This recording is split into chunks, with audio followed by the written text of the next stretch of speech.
Hello everyone, आज हम इस वीडियो में डिस्कस करने वाले हैं चैप्टर 14 एंड चैप्टर 15। चैप्टर 14 है हमारा centre state relations and chapter 15 है हमारा इंटर स्टेट रिलेशंस।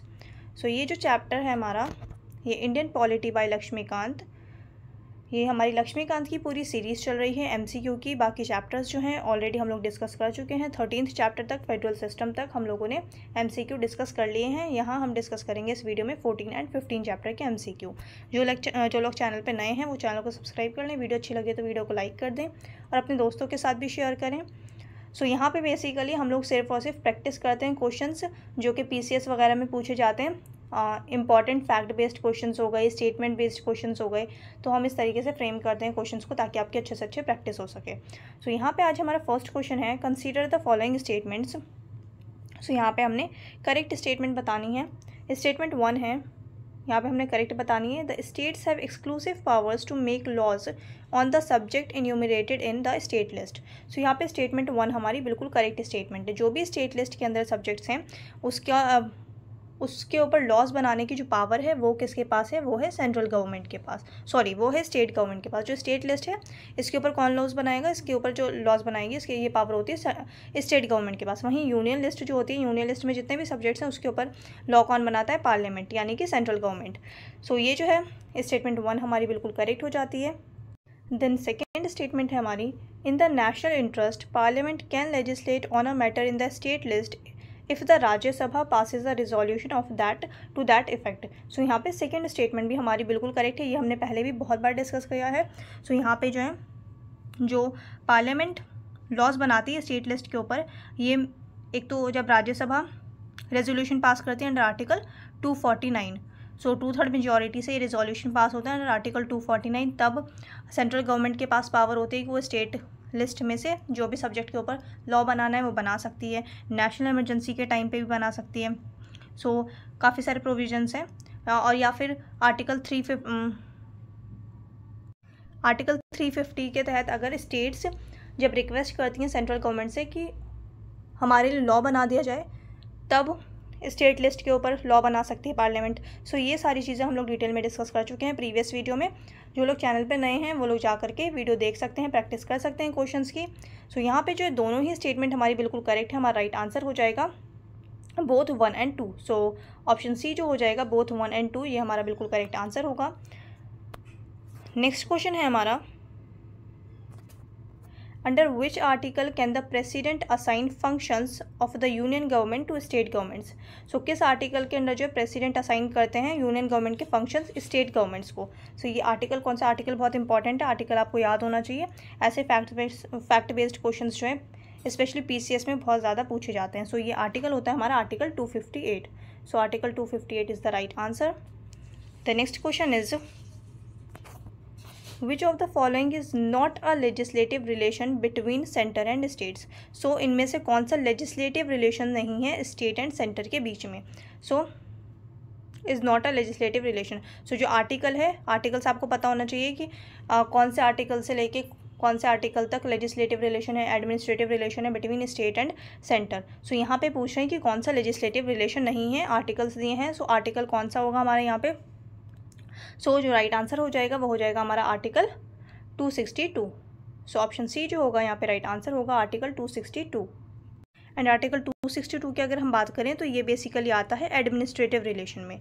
ये आता है एडमिनिस्ट्रेटिव रिलेशन में। ये क्या बात करता है, आर्टिकल 262 किससे रिलेट करता है? ये है इंटर स्टेट वाटर डिस्प्यूट से। ये इंटर स्टेट वाटर डिस्प्यूट से रिलेटेड है और ये लेजिस्लेटिव का पार्ट नहीं होता है। The right answer is article 262। The next question is, During a national emergency, which of the following changes occur in the center-state legislative relations? यहाँ पे नेशनल इमरजेंसी के टाइम पे पूछ रहे हैं। स्टेटमेंट 1 है हमारी, parliament gets the power to legislate on state subjects. यहाँ पे स्टेटमेंट 1 हमारी बिल्कुल करेक्ट हो जाएगी। हमने प्रीवियस वीडियोस में भी डिस्कस किया था। यहाँ पे हमारा ये बिल्कुल करेक्ट हो जाएगा। देन सेकंड स्टेटमेंट है, the distribution of revenues remains unaffected. ऐसा नहीं होता, रेवेन्यू का जो डिस्ट्रीब्यूशन होता है उसके ऊपर भी अफेक्ट पड़ता है जब नेशनल इमरजेंसी होती है। यहाँ पे थर्ड स्टेटमेंट है, the life of any law made under emergency lapses after 6 months once emergency ends. So यहाँ पे स्टेटमेंट थर्ड जो है ये भी हमारी बिल्कुल करेक्ट स्टेटमेंट है। जब एमरजेंसी रिवोक कर ली जाती है, एमरजेंसी हटा दी जाती है, तो उसके 6 मंथ के बाद तक ये लॉ जो सेंट्रल गवर्नमेंट जो लॉ बनाएगी स्टेट सब्जेक्ट पे, तो वो 6 मंथ तक वैलिड रहता है। सो यहाँ पे स्टेटमेंट 3 जो है ये भी हमारी बिल्कुल करेक्ट स्टेटमेंट है। सो यहाँ पे option 1 and statement 1 and statement 3 जो है ये बिल्कुल करेक्ट है। सो द राइट आंसर इज, यहाँ हमसे करेक्ट पूछ रहे थे, option A is the right answer, 1 and 3 only. The next question is which article provides that the executive power of every state shall be exercised so as to ensure compliance with the laws made by parliament। सो यहाँ पे हमारा right answer जो होगा, जो article है हमारा, वो कौन सा आर्टिकल कहता है? सो यहाँ पे जो हमारा राइट आंसर हो जाएगा वो हो जाएगा article 256। So option B is the right answer. Articles बहुत इंपॉर्टेंट, आर्टिकल आप लोगों को बहुत अच्छे से लर्न होने चाहिए। Which of the following pairs is correctly matched. So यहाँ पे हमने पेयर्स बताने जो करेक्टली मैच्ड हैं।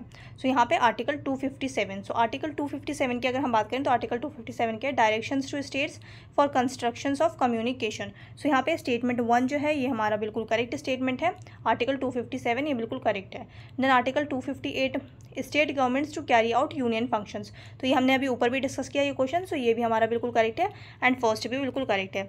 देन थर्ड पेयर है हमारा parliaments control over state subjects, article 249। ये भी हमने ऊपर डिस्कस किया है। राज्यसभा जब रिजोल्यूशन पास करती है 2/3 मेजॉरिटी से, तो उसके बाद फिर पार्लियामेंट लॉ बनाते हैं स्टेट सब्जेक्ट पे, तो ये चीज़ भी बिल्कुल करेक्ट है। स्टेटमेंट 3 जो हो जाएगी यहाँ पे ये बिल्कुल करेक्ट है। हमारा राइट आंसर क्या हो जाएगा? All of the above. So option C is the right answer, all of the above. The next question is Which of the following provisions enable the parliament to legislate on state subjects? सो ये जल्दी से solve करते हैं। काफ़ी सारी चीज़ें इस चीज़ के बारे में हम डिस्कस कर चुके हैं कि पार्लियामेंट कब लॉ बना सकती है स्टेट सब्जेक्ट्स पे। So under article 249 Rajya Sabha resolution यहाँ पे बिल्कुल करेक्ट है। 2/3 मेजॉरिटी से पास होगा ये रिजोल्यूशन राज्यसभा में। देन आर्टिकल 250 अभी डिस्कस किया ड्यूरिंग नेशनल इमरजेंसी, यहाँ पे ये भी बिल्कुल करेक्ट पेयर है। आर्टिकल 252 विद कंसेंट ऑफ 2 और मोर स्टेट्स। सो यहाँ पे जो थर्ड पेयर है ये भी हमारा बिल्कुल करेक्ट है।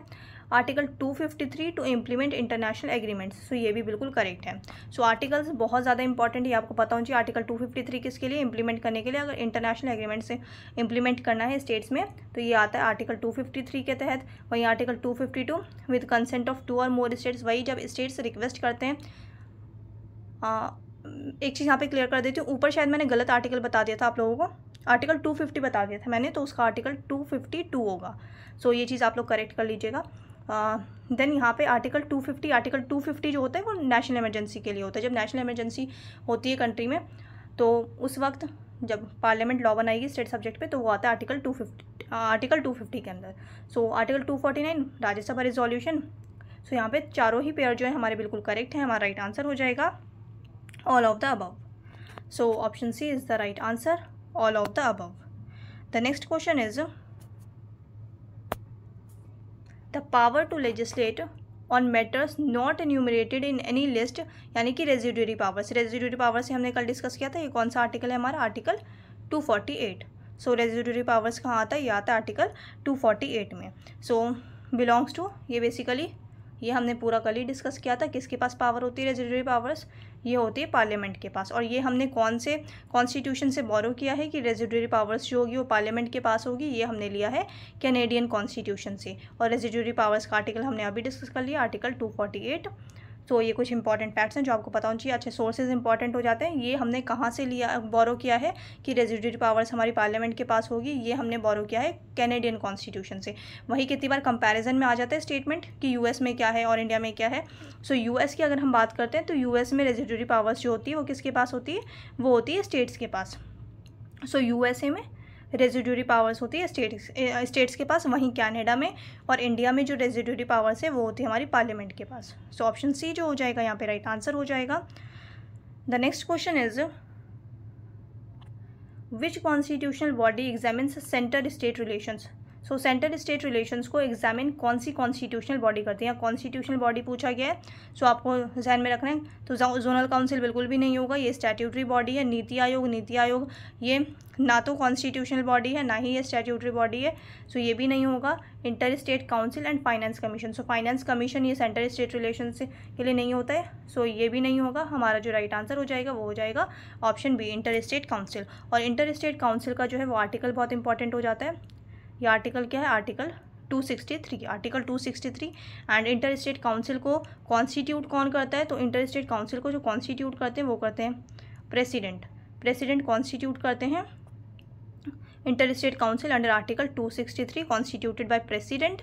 ये फैक्ट आपको ध्यान में रखना है। एंड इसके जो चेयरमैन होते हैं, इंटर स्टेट काउंसिल के चेयरमैन कौन होते हैं, प्राइम मिनिस्टर। सो ये कुछ फैक्ट्स हैं जो आपको बहुत अच्छे से अपने ध्यान में रखना है। चेयरमैन होते हैं इंटर स्टेट काउंसिल के प्राइम मिनिस्टर, कॉन्स्टिट्यूट जो करते हैं इंटर स्टेट काउंसिल को वो करते हैं प्रेसिडेंट। एंड जो आर्टिकल है इंटर स्टेट काउंसिल का वो क्या है, article 263। So option B is the right answer. The next question is Which of the following taxes are levied by the union but collected and appropriated by the states? So कौन से ऐसे taxes हैं इनमें से जो Levi तो करती है यूनियन गवर्नमेंट, बट उसको कलेक्ट कौन करते हैं, स्टेट गवर्नमेंट। सो यहाँ पे जो हमारा राइट आंसर हो जाएगा वो हो जाएगा stamp duties. So option A जो होगा यहाँ पे राइट आंसर हो जाएगा। स्टैम्प ड्यूटी जो है ये बेसिकली इसको इम्पोज या फिर अगर हम कहें लिवाई कौन करता है, यूनियन गवर्नमेंट, इसको कलेक्ट करती है स्टेट गवर्नमेंट।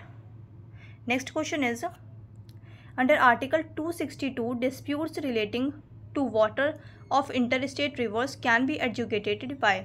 सो कौन एडजुडिकेट करेगा वाटर डिस्प्यूट को, इंटरस्टेट रिवर डिस्प्यूट अगर हो जाता है तो उसमें इसके लिए बेसिकली एक ट्राइब्यूनल बनाने की वो थी। सो इंटरस्टेट वाटर ट्राइब्यूनल जो होगा यहाँ पे हमारा राइट आंसर हो जाएगा। Option B is the right answer. इसमें सुप्रीम कोर्ट इंटरफेयर नहीं कर सकता, ये कॉन्स्टिट्यूशन की तरफ से ही बिल्कुल इसको कॉन्स्टिट्यूशन ने ही रोक लगाई है कि सुप्रीम कोर्ट इस चीज़ में सुनवाई नहीं कर सकता। ठीक है, जो इंटर स्टेट वाटर डिस्प्यूट होगा ये रिजॉल्व कौन करेगा, ये करेगा inter state water tribunal. So यहाँ पे जो हो जाएगा हमारा option B is the right answer. The next question is, एक चीज़ और यहाँ पे मैं आपको बता दूँ, ये इंटर स्टेट वाटर ट्राइब्यूनल जो है, इंटर स्टेट वाटर ट्राइब्यूनल, इसको सेटअप कब किया गया था। सो बेसिकली ये जो सेटअप हुआ है ये हुआ है inter state water dispute act of 1956। सो ये आपको पता होना चाहिए। ये जो इस्टेब्लिश किया गया है इंटर स्टेट वाटर ट्राइब्यूनल, ये इस्टेब्लिश किया गया है inter state water dispute act 1956 के तहत यूजिंग पावर्स अंडर आर्टिकल 262। और यही आर्टिकल जो है ये also allows parliament to bar the jurisdiction of supreme court in such matters. So यहाँ पे जो हो जाएगा ये हमारा राइट आंसर हो जाएगा ऑप्शन बी। और ये कुछ फैक्ट्स थे, inter state water dispute act 1956 and article कौन सा था, 262। सो यही आर्टिकल है जो इसी आर्टिकल में मेंशन किया गया है कि सुप्रीम कोर्ट की ज्यूरिसडिक्शन नहीं होगी ऐसे मैटर्स में। सो यहाँ पे अब हमारा नेक्स्ट क्वेश्चन है, who can establish N inter state council under article 263। तो ये अभी हमने ऊपर डिस्कस किया है, इंपॉर्टेंट आर्टिकल क्या था इंटर स्टेट काउंसिल का 263। चेयरमैन कौन होते हैं, प्राइम मिनिस्टर। कॉन्स्टिट्यूट कौन करता है, प्रेसिडेंट। सो ऑप्शन ए जो हो जाएगा यहाँ पे राइट आंसर हो जाएगा president. The next question is, zonal council were established under the. So zonal council जो एस्टैब्लिश किया गया था ये कब एस्टैब्लिश किया गया था, ये एस्टैब्लिश किया गया है स्टेट रीऑर्गेनाइजेशन एक्ट 1956 के तहत। अच्छा, और जोनल काउंसिल की अगर हम बात करें तो टोटल जोनल काउंसिल है 5। कितनी बार ऑप्शन में 6 दे देंगे, जो कि एक टोटल बोला जाता है 6, बट 6 नहीं होता है। टोटल जोनल काउंसिल जो है 5 है। ये टोटल जोनल काउंसिल 5 है जो कि इस्टेब्लिश किया गया था स्टेट रीऑर्गेनाइजेशन एक्ट 1956 के तहत। 5 + 1 जोनल काउंसिल, और ये 1 जो है ये 1971 में इस्टेब्लिश किया गया था north eastern zonal council act के तहत 1971 में। ये नॉर्थ ईस्टर्न स्टेट्स के लिए। बाकी जो अगर पूछा जाए कि जोनल काउंसिल कितने हैं तो टोटल जोनल काउंसिल जो होते हैं वो 5 होते हैं। ये एक अलग से 1971 में नॉर्थ ईस्टर्न स्टेट्स के लिए जोनल काउंसिल इस्टेब्लिश किया गया था। इसको इन जोनल काउंसिल में इंक्लूड नहीं किया जाता है जो स्टेट रीऑर्गेनाइजेशन एक्ट 1956 के तहत इस्टेब्लिश किए गए थे। सो इसमें इसे इंक्लूड नहीं किया जाता है। सो ये कुछ फैक्ट्स हैं जो आपको पता होना चाहिए। अच्छा, और स्टेट्स जो हैं ये भी बहुत ज़्यादा इंपॉर्टेंट हो जाते हैं कि 5 जोनल काउंसिल मैंने अभी बताया। 5 जोनल काउंसिल कौन से हैं, northern zonal council, southern zonal council, western zonal council, eastern zonal council and central zonal council. तो ये 5 जोनल काउंसिल में कौन कौन से स्टेट्स आते हैं, मतलब नॉर्दर्न जोनल काउंसिल में कौन से स्टेट्स आएंगे, सदर्न जोनल काउंसिल में कौन से स्टेट आएंगे, वेस्टर्न जोनल काउंसिल में कौन से स्टेट आएंगे, ईस्टर्न में कौन से स्टेट्स हैं, सेंट्रल में कौन से स्टेट्स हैं, एंड इनके हेडक्वार्टर्स। इनके हेडक्वार्टर्स भी बहुत इंपॉर्टेंट है कि नॉर्दर्न जोनल काउंसिल का हेडक्वार्टर कहाँ है, वहीं सदर्न का हेडक्वार्टर कहाँ है, वेस्टर्न का, ईस्टर्न का हेडक्वार्टर कहाँ है। तो हेडक्वार्टर पे आपको पता होना चाहिए। द नेक्स्ट क्वेश्चन है हमारा, which of the following zonal council does not include Delhi. So ये क्वेश्चन थोड़ा सा ये मिसप्रिंट हो गया, यहाँ पे नॉट नहीं आएगा, यहाँ पे आप पूछ रहे हैं बेसिकली ये क्वेश्चन होना चाहिए कि दिल्ली जो है किस जोनल काउंसिल का पार्ट है। सो यहाँ पे नॉट नहीं आएगा। तो जोनल काउंसिल की अगर हम बात करें तो दिल्ली जो है वो नॉर्दर्न जोनल काउंसिल का पार्ट है, नॉर्दर्न जोनल काउंसिल का पार्ट है दिल्ली। सो यहाँ पे ऑप्शन ए जो हो जाएगा यहाँ पे राइट आंसर हो जाएगा northern zonal council. So north zonal council में कौन कौन से स्टेट्स आते हैं, मैंने अभी बताया, स्टेट्स आप पढ़ के जाना बहुत ज़्यादा इंपॉर्टेंट होता है। सो नॉर्दर्न जोनल काउंसिल की अगर हम बात करें, नॉर्थ जोनल काउंसिल में Jammu and Kashmir, Ladakh, Rajasthan, Chandigarh, Delhi and Himachal Pradesh. So Jammu and Kashmir, Ladakh, Rajasthan, Chandigarh, Delhi and Himachal Pradesh, ये स्टेट्स एंड यूनियन टेरिटरीज हैं जो नॉर्थ काउंसिल में आते हैं, नॉर्थ जोनल काउंसिल में आते हैं। सो ये इंपॉर्टेंट है, आपको पता होना चाहिए। वहीं अगर हम सेंट्रल जोनल काउंसिल की बात करते हैं तो सेंट्रल जोनल काउंसिल में कौन से स्टेट्स आते हैं, अच्छा कंफ्यूज करने के लिए आपको दे सकते हैं, इसलिए यहाँ पे मैं आपको क्लियरली बता रही हूँ कि सेंट्रल जोनल काउंसिल में आते हैं। इस चीज़ को अच्छे से आपको ध्यान में रखना है। सेंट्रल जोनल काउंसिल में आता है उत्तराखंड, उत्तर प्रदेश, मध्य प्रदेश एंड छत्तीसगढ़। सो ये बहुत इंपॉर्टेंट हो जाता है। सो कंफ्यूज करने के लिए उत्तराखंड को, उत्तर प्रदेश को या तो ईस्टर्न जोनल काउंसिल में दिया जाएगा, या फिर कितनी बार दे देते हैं कि नॉर्थ जोनल काउंसिल में आता है उत्तराखंड। तो आपको याद रखना है कि सेंट्रल जोनल काउंसिल में आते हैं 4 states, Uttarakhand, Uttar Pradesh, Madhya Pradesh and Chhattisgarh. So ये बहुत इंपॉर्टेंट हो जाता है।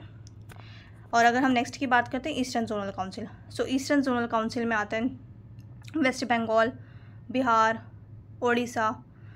तो ये स्टेट्स आपको अच्छे से पढ़ के जाना है। वहीं अगर हम वेस्टर्न जोनल काउंसिल की बात करें तो गोवा, गुजरात, महाराष्ट्र, दमन and Diu and Dadar and Nagar Haveli.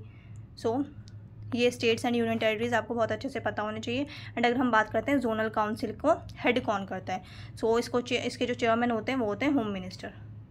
Home minister जो है इसके चेयरमैन होते हैं। जोनल काउंसिल के चेयरमैन कौन होता है, होम मिनिस्टर। सो ये इंपॉर्टेंट है।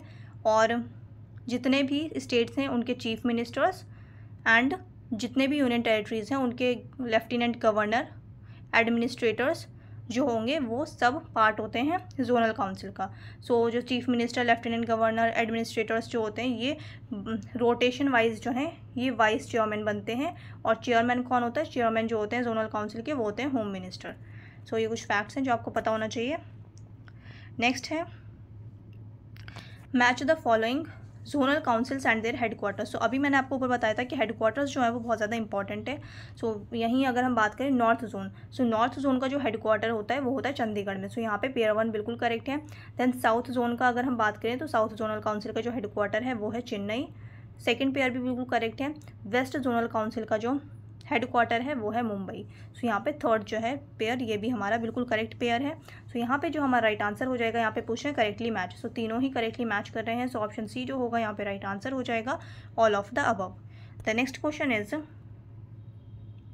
Which of the following statements is correct about inter state council. So inter state council से रिलेटेड हमने यहाँ पे करेक्ट स्टेटमेंट्स बतानी है। सो स्टेटमेंट 1 है it is a constitutional body. So ये अभी हमने डिस्कस किया, ये कॉन्स्टिट्यूशन में बिल्कुल मेंशन किया गया है आर्टिकल 263 में। सो ये हमारा बिल्कुल करेक्ट हो जाता है स्टेटमेंट 1। देन सेकंड स्टेटमेंट है it was established in 1990 based on the Sarkaria commission's recommendations. So यहाँ पे स्टेटमेंट 2 जो होगी ये भी हमारी बिल्कुल करेक्ट है। इसको एस्टैब्लिश कब किया गया था, ये मेंशन किया गया है 263 में, कॉन्स्टिट्यूशन आर्टिकल 263 में कॉन्स्टिट्यूशनल बॉडी है, कॉन्स्टिट्यूशन में मेंशन किया गया है इसके बारे में। एंड इसको एस्टैब्लिश कब किया गया है, एस्टैब्लिश का जो ईयर है वो है 1990। इसको 1990 में एस्टैब्लिश किया था। और कौन सी कमीशन के रिकमेंडेशन पे, सरकारिया कमीशन। सो ये इंपॉर्टेंट हो जाता है। सरकारिया कमीशन हमने कल भी डिस्कस किया था। ये जो सरकारिया कमीशन था ये 1983 में बेसिकली इस कमीशन को सेटअप किया गया था। एंड ये सेंटर स्टेट रिलेशन से रिलेटेड कमीशन थी। सो और इसके प्रोविजंस जो हैं वो भी इंपॉर्टेंट हो जाते हैं। कि सरकार या कमीशन के क्या क्या रिकमेंडेशन थे, वहीं हमने पुंजी कमीशन डिस्कस किया था। तो ये जो इंपॉर्टेंट कमीशंस हैं इनकी रिकमेंडेशंस भी बहुत इंपॉर्टेंट है, स्टेटमेंट बेस्ड में पूछ लिया जाता है कि कौन सी रिकमेंडेशन कौन सी कमीशन ने रिकमेंड की थी। सो यहाँ पे स्टेटमेंट 2 जो है ये भी बिल्कुल करेक्ट है हमारी। थर्ड स्टेटमेंट है it is a permanent body. So ये परमानेंट बॉडी नहीं होती है, इसे टाइम टू टाइम कॉन्स्टिट्यूट करते हैं प्रेसिडेंट। ये परमानेंट बॉडी नहीं है, इसे president time to time constitute करते हैं अंडर आर्टिकल 263। सो ये इंपॉर्टेंट फैक्ट है, यह परमानेंट बॉडी नहीं है। सो ये चीज़ आपको पता होनी चाहिए। स्टेटमेंट 3 जो हो जाएगी यहाँ पे हमारी इनकरेक्ट हो जाएगी। 1 and 2 is the right answer. So option A is the right answer. 1 and 2 only. So 1 and 2 only जो हो जाएगा यहाँ पे right answer हो जाएगा। नेक्स्ट है which of the following are functions of inter state council. Inter state council का इनमें से क्या फंक्शन होता है। तो अगर हम फंक्शन की बात करें तो इन्वेस्टिगेट करता है डिस्प्यूट्स बिटवीन स्टेट्स, यहाँ पे स्टेटमेंट 1 बिल्कुल करेक्ट है। Then discussions of subjects common to और मोर स्टेट्स। सो यहाँ पे वही डेवलपमेंट से रिलेटेड या फिर कोई थ्रेट है उससे रिलेटेड, क्लाइमेट चेंज हो रहा है उससे रिलेटेड, तो ये सारी जो है डिस्कशन की जाती है। बेसिकली जो इंटर स्टेट काउंसिल है क्या है, ये एडवाइजरी बॉडी है, ठीक है, एडवाइजरी बॉडी है। सो यहाँ पे स्टेटमेंट 2 जो है ये भी बिल्कुल करेक्ट है। स्टेटमेंट 1 जो है ये भी बिल्कुल करेक्ट है। देन थर्ड है recommendations for better coordination of policy. तो यहाँ पे रिकमेंड भी की जाती हैं पॉलिसीज़ की किस तरीके से हम इम्प्लीमेंट कर सकते हैं या कैसी पॉलिसीज़ हम फ्रेम कर सकते हैं। तो यहाँ पे स्टेटमेंट 3 जो हो जाएगी ये भी हमारी बिल्कुल करेक्ट हो जाएगी। हमें करेक्ट बताना था, आंसर हो जाएगा option C, all of the above. All of the above is the right answer. The next question is how many zonal councils are there in India. So ये अभी मैंने आपको ऊपर क्लैरिफाई कर दिया था कि जो जोनल काउंसिल है वो हमारी 5 काउंट की जाती है। 5 + 1। सो ये +1 जो है ये इन 5 में काउंट नहीं होती है। ये 5 जो इस्टेब्लिश हुई थी ये स्टेट रीऑर्गेनाइजेशन एक्ट 1956 के तहत इस्टेब्लिश किया गया था। एंड वहीं ये जो है एक नॉर्थ ईस्टर्न जोनल काउंसिल, इसको इस्टेब्लिश किया गया था 1971 में north eastern zonal council act के तहत। सो ये बिल्कुल अलग है, इस वजह से इसको इसमें इंक्लूड नहीं किया जाता है। 5 जोनल काउंसिल होती है, इस चीज़ को आपको याद रखना है। टोटल 6 नहीं होता, इसको इसमें इंक्लूड नहीं किया जाता है। तो कभी आप 6 टिक करके आ जाएं, अगर ऑप्शन में आ जाए तो 6 नहीं होगा, 5 जोनल काउंसिल होगा, 5 + 1। तो ये 5 1956 में स्टेट रीऑर्गेनाइजेशन एक्ट के तहत इस्टेब्लिश किया गया है, सेटअप किया गया है। ये 1 19 जो एक्स्ट्रा है नॉर्थ ईस्टर्न जोनल काउंसिल, इसको 1971 में north eastern zonal council act के तहत इस्टेब्लिश किया गया है। देन नेक्स्ट क्वेश्चन है which of the following states is not a member of the western zonal council. So अभी हमने ऊपर डिस्कस किए थे स्टेट्स कौन कौन से। सो वेस्टर्न जोनल काउंसिल का इनमें से पार्ट कौन सा नहीं है, तो हमने डिस्कस किया था गोवा पार्ट होता है, गुजरात पार्ट होता है, महाराष्ट्र पार्ट होता है। सो राजस्थान जो हो जाएगा ये राइट आंसर हो जाएगा। राजस्थान हमने डिस्कस किया था, ये कौन सी जोनल काउंसिल में आता है, ये आता है नॉर्थ जोन में, नॉर्थ जोन में आता है राजस्थान। सो ऑप्शन डी जो हो जाएगा यहाँ पे राइट आंसर हो जाएगा। नॉट अ मेंबर पूछ रहे थे। सो वेस्टर्न जोनल काउंसिल का राजस्थान मेंबर नहीं होता, राजस्थान आता है वेस्टर्न जोनल काउंसिल का मेंबर नहीं है, राजस्थान आता है नॉर्थ जोनल काउंसिल में। Next question is which zonal council includes Madhya Pradesh and Chhattisgarh. ये स्टेट हमने अभी ऊपर डिस्कस किए थे, इसका आंसर आपको पता होना चाहिए। सो ये मध्य प्रदेश एंड छत्तीसगढ़ अभी हमने डिस्कस किया सेंट्रल जोनल काउंसिल। सो सेंट्रल जोनल काउंसिल में मध्य प्रदेश एंड छत्तीसगढ़ के अलावा और कौन से 2 स्टेट्स हैं, उत्तराखंड एंड उत्तर प्रदेश। सो ये इंपॉर्टेंट है, सेंट्रल जोनल काउंसिल आपको पता होना चाहिए। सो यहाँ पे हमारा राइट आंसर था central zonal council. Next question है which body deals with the coordination between states and the centre but is not a constitutional body. So coordinate करती है स्टेट्स एंड सेंटर के बीच में, बट वो कॉन्स्टिट्यूशनल बॉडी नहीं है। So finance commission ये constitutional body, तो ये आंसर नहीं होगा। इंटर स्टेट काउंसिल ये अभी देखा कॉन्स्टिट्यूशनल बॉडी, ये भी आंसर नहीं होगा। इलेक्शन कमीशन भी कॉन्स्टिट्यूशनल बॉडी है, सो ये भी आंसर नहीं होगा। हमारा क्या राइट आंसर होगा, राइट आंसर होगा हमारा जोनल काउंसिल। जोनल काउंसिल क्या है, ये बेसिकली स्टैट्यूटरी बॉडीज़ हैं, स्टैट्यूटरी बॉडी है। 5 zonal council + 1 zonal council. The next question is under Article 261 what is the status of public acts, records and judicial proceedings of the union and states। So Article 261 की अगर हम बात करें तो ये ensure करता है that public acts, records and judicial proceedings of the center and states are recognized and respected। So ये क्या है basically, respected across the territory of India। So ये basically full faith and credit clause है। सो यहाँ पे जो हमारा right answer हो जाएगा वो हो जाएगा option C, given full faith and credit. So the right answer is option C. The next question is which of the following are sources of friction in centre state relations, मतलब centre state relations जो है हमें देखने को मिलता है कभी ख़राब हो गए हैं। सो ये किस वजह से होता है, अनबन देखने को मिलती है सेंट्रल स्टेट रिलेशंस में। सो ये बेसिकली मिसयूज़ ऑफ आर्टिकल 356, तो यहाँ पे बिल्कुल करेक्ट है कि जैसे कॉन्स्टिट्यूशनल मशीनरी कहते हैं कि कॉन्स्टिट्यूशन के हिसाब से वर्क नहीं कर रहा है स्टेट गवर्नमेंट, तो वहाँ पे प्रेसिडेंट रूल लगा देना। सो ये क्या, इसकी वजह से बहुत ज़्यादा डिस्प्यूट हो जाता है, सेंट्रल स्टेट रिलेशंस ख़राब होते हैं। सो ये यहाँ पे स्टेटमेंट 1 बिल्कुल करेक्ट होगा, मिसयूज़ ऑफ आर्टिकल 356।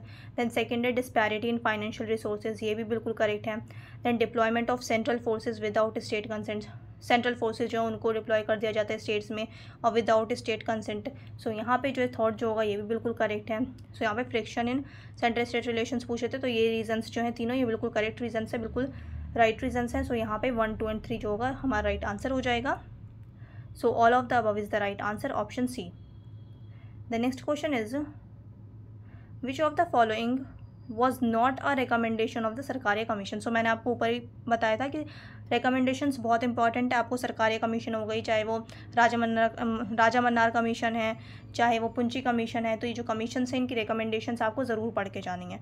सो यहाँ पे हमारी रिकमेंडेशंस देख लेते हैं। सरकारी कमीशंस की यहाँ पे पूछे नॉट अ रिकमेंडेशन, कौन सी रिकमेंडेशन नहीं है। So inter state council should be a permanent body. So ये जो है सरकारी कमीशन जो थी इसने रिकमेंड किया था, सरकारी कमीशन ने रिकमेंड किया था कि इंटर स्टेट काउंसिल जो है वो परमानेंट बॉडी बना देनी चाहिए उसको। सो यहाँ पे जो है ये बिल्कुल करेक्ट है, ये रिकमेंडेशन थी बट हमसे पूछे नॉट अ रिकमेंडेशन। सो जो नहीं होगी वो हमारा राइट आंसर होगा, तो ये हमारा आंसर नहीं है बट ये रिकमेंडेशन थी। Then second article 356 should be used only in extreme cases. So यहाँ पे ये भी एक रिकमेंडेशन थी और सरकारी कमीशन ने ये भी रिकमेंड किया था कि जब बहुत ज़्यादा एक्सट्रीम केसेस हो तब आर्टिकल 356 का यूज़ किया जाना चाहिए, तो ये भी जो है बिल्कुल करेक्ट है। देन फोर्थ देखें, स्ट्रेंथन जोनल काउंसिल।